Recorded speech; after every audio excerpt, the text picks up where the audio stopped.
Myanmar ഭൂകമ്പത്തിൽ തായ്ലൻഡിൻ്റെ തലസ്ഥാനമായ ബാങ്കോക്കിൽ ഒരു 33 നില കെട്ടിടം തകർന്നു വീണു. ഇതിൻ്റെ ദൃശ്യങ്ങളും വ്യാപകമായി പ്രചരിച്ചു. മ്യാൻമറിലെ ഭൂകമ്പ മേഖലയിൽ നിന്ന് 1500 കിലോമീറ്റർ അകലെയാണ് തകർന്നു വീണ ഈ ബഹുനില കെട്ടിടം. ഭൂകമ്പത്തിൻ്റെ തീവ്രത വെളിപ്പെടുത്താനാണ് ഈ ദൃശ്യം വ്യാപകമായി പ്രചരിപ്പിച്ചത്. ഈ കാഴ്ച ലോകം ഭീതിയോടെയാണ് കണ്ടത്. ഇത്ര വലിയ കെട്ടിടം നിർമ്മിക്കുമ്പോൾ അത് ഭൂകമ്പത്തെ പ്രതിരോധിക്കും വിധമുള്ള നിർമ്മാണമായിരിക്കില്ലേ എന്ന ചോദ്യം അന്നേ ഉയർന്നതാണ്.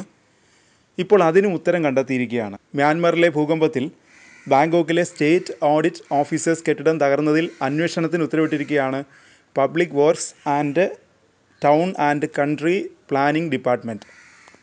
വെള്ളിയാഴ്ചത്തെ ഭൂകമ്പത്തിൽ സമീപത്തെ കെട്ടിടങ്ങൾക്ക് കാര്യമായ കേടുപാടുകൾ ഉണ്ടാവാതിരിക്കുകയും ഈ കെട്ടിടം മാത്രം തകർന്നു വീഴുകയും ചെയ്യുകയായിരുന്നു. ഇതിൽ സംശയം പ്രകടിപ്പിച്ച് ജനങ്ങൾ രംഗത്തെത്തിയതോടെയാണ് അന്വേഷണത്തിന് ഉത്തരവിട്ടത്.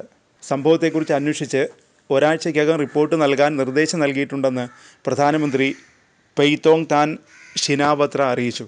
കെട്ടിടം നിർമ്മിച്ചത് ചൈന ബന്ധമുള്ള ഒരു കമ്പനിയാണെന്ന വിവരത്തെ തുടർന്നാണ് അന്വേഷണം.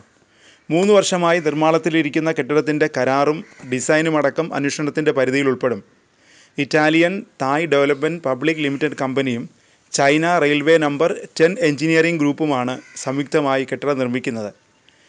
ചൈനീസ് സർക്കാരിന് കീഴിലെ ചൈന റെയിൽവേ എഞ്ചിനീയറിംഗ് കോർപ്പറേഷന് കീഴിലുള്ളതാണ് China railway number 10 engineering group.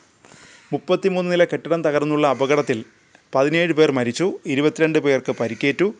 83 പേരെ കണ്ടെത്താൻ സാധിച്ചിട്ടില്ല. ഇവർക്കായി തിരച്ചിൽ തുടരുകയാണ്. ഇവരിൽ 15 പേർ ജീവനോടെ അവശിഷ്ടങ്ങൾക്കിടയിൽ കുടുങ്ങിക്കിടക്കുകയാണെന്ന് തെർമൽ ഇമേജിംഗ് ഡ്രോണുകൾ ഉപയോഗിച്ചുള്ള പരിശോധനയിൽ വ്യക്തമായി.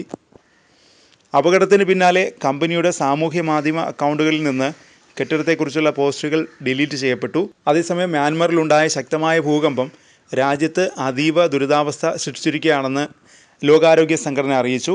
ദുരന്തബാധിതർക്ക് അടിയന്തരമായി $8 മില്യൺ സഹായം ആവശ്യമാണ്. ആശയവിനിമയ സംവിധാനങ്ങൾ തകർന്നതിനാൽ ദുരന്തത്തിൻ്റെ പൂർണ്ണ വ്യാപ്തി നിർണ്ണയിക്കുന്നതിൽ സമയമെടുക്കുമെന്നാണ് വിദഗ്ധരുടെ വിലയിരുത്തൽ. രക്ഷാപ്രവർത്തനം വളരെ മന്ദഗതിയിലായിരിക്കുകയാണെന്നും അന്താരാഷ്ട്ര മാധ്യമങ്ങൾ റിപ്പോർട്ട് ചെയ്യുന്നു. വെള്ളിയാഴ്ച ഉച്ചയ്ക്ക് 12:50 7.7 തീവ്രതയുള്ള ഭൂകമ്പം മ്യാൻമറിൽ ഉണ്ടായത്. തൊട്ടു പിന്നാലെ 6.7 തീവ്രതയുള്ള ചലനവും അനുഭവപ്പെട്ടു. മ്യാൻമർ ഭൂകമ്പത്തെ തുടർന്ന് ഇന്ത്യയിലും ചൈനയുടെ കിഴക്കൻ പ്രദേശങ്ങളിലും കംബോഡിയ, ലാവോസ് എന്നിവിടങ്ങളിലും നേരിയ തോതിൽ ചലനം അനുഭവപ്പെട്ടു. ദുരിതബാധിത പ്രദേശങ്ങൾക്ക് സഹായഹസ്തവുമായി ഇന്ത്യ, അമേരിക്ക ഉൾപ്പെടെയുള്ള രാജ്യങ്ങൾ മുന്നോട്ട് വന്നിട്ടുണ്ട്.